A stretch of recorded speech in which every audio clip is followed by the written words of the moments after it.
Hey, it's Dino at Digitspin Crypto. So I just wanted to talk to you today about the hostile takeover of Electroneum. More is it? So basically, Electroneum, right now, with this fork of Proof of Work 7, is having some significant issues.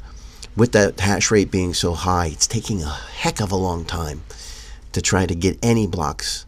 Right now, we're 2 blocks into it, and we're a day and a half past the inception of this new fork. So what's going on is, if we take a look at Electroneum, and the reason why I'm thinking there could be a hostile takeover of Electroneum, because basically what's happened is we have a split or a fracturing of all of the miners, and what's going on is that people that want to put hash power into it are not going to the large scale because they have to actually make some coins. So you're losing all of your farms and small rig facilities and only capturing maybe the dedicated home user who's going to put 1 machine or 2 machines on it, or cards, GPUs, into this. And so you can take a look here at our hash rate. Now it looks like somebody probably rented, and it's probably Electroneum themselves actually rented some hashing power, and you can see that here.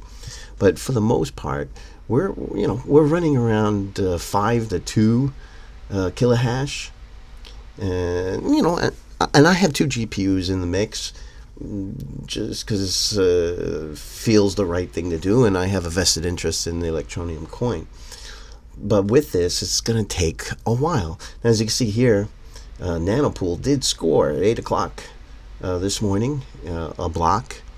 From what I understand, there was not that many transactions in the block, so probably most of the transactions that were out there were canceled. I think there was 4,000 or more that were canceled, it would appear.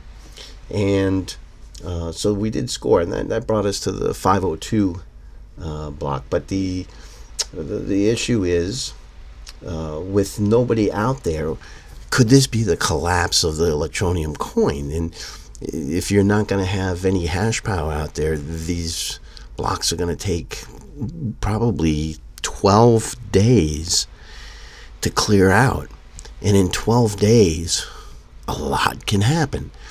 And let me tell you why I'm thinking a lot can happen, and why there could be a hostile takeover. So you have people like Mining Pool Hub, as you can see here. Basically, their ETN hash power is being redirected to XMR, Monero, and that, of course, is causing additional problems because that hash power won't be then applied. So the biggest thing is somebody like Fairhash, and basically what they're doing here is that they're mining the old blockchain, and they're letting the ASICs continue to do that. Now let me tell you why. Why would they do that? Why would they keep the old blockchain running and have the ASICs keep running them, even though they may never ever see that money? Well, if Electroneum is able to score and get this straightened out in 12 days, this stuff will be completely worthless here, whatever they're doing on this chain. Or is it? What's happening here is that they're creating a fork. So now there's 2 things that can happen. They could create the fork and maybe call it Electroneum Classic or what have you, and it'll be all for the ASICs, and you've now fractured Electroneum into 2 different coins because of this drop off. The miners don't know where to put their hashing power. And let's say Electroneum does a revert. If Electroneum does a revert to the old system, their chain will be the longest here at Fairhash, and it'll immediately become the proper chain, and then all those coins that have been mined in this background will become law. And here's the third thing. If ETN can't get their act together, Electroneum can't get it together at all,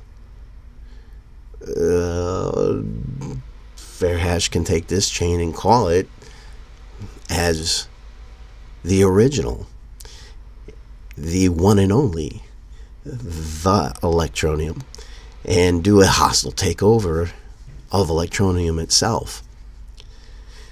So, there are possibilities that are happening here, and could cause some issues. So hopefully Electroneum will be able to get this together. The only thing that'll stop them from actually taking the actual blockchain away from them is that Richard Ellis is obviously paying the bill to these different exchanges.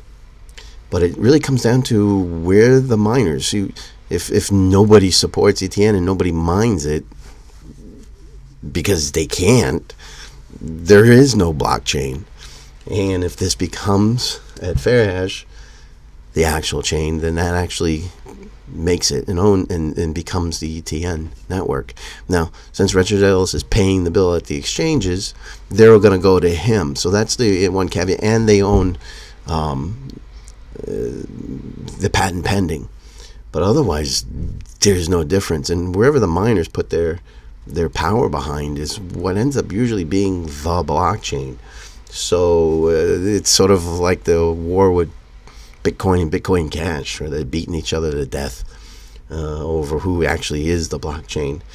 Could actually end up happening with Electroneum. So I'm a bit concerned, and I'm hoping that this fork will get straightened out.